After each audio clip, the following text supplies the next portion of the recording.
على الفلاح. Beredar video memperlihatkan seorang pria gelisah menahan sakit namun sambil melantunkan azan. Momen itu direkam langsung @iwandower dan diunggah berbagai akun di media sosial, salah satunya @viralyas pada Selasa 15 Februari 2022.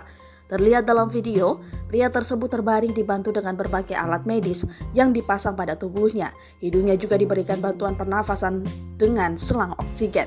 Kakinya diikat di bagian ujung tempat tidur karena terlihat tak tenang. Namun mulutnya berucapkan lafal azan yang membuat warganet takjub melihatnya. Seorang wanita di sampingnya juga memberikan ketenangan dengan terus mengispasi pria tersebut. Pada keterangan unggahan disebutkan bahwa si pria antara sadar dan tidak sadar karena baru saja menjalankan operasi pembuluh darah.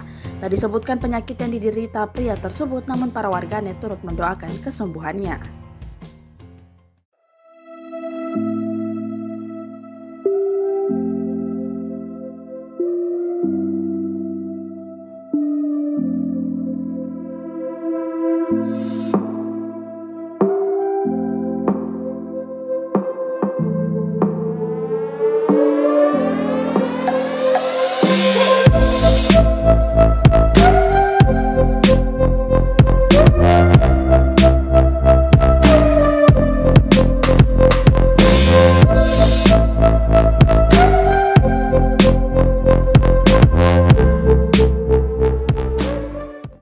Terima kasih sudah nonton. Jangan lupa like, subscribe, dan share ya.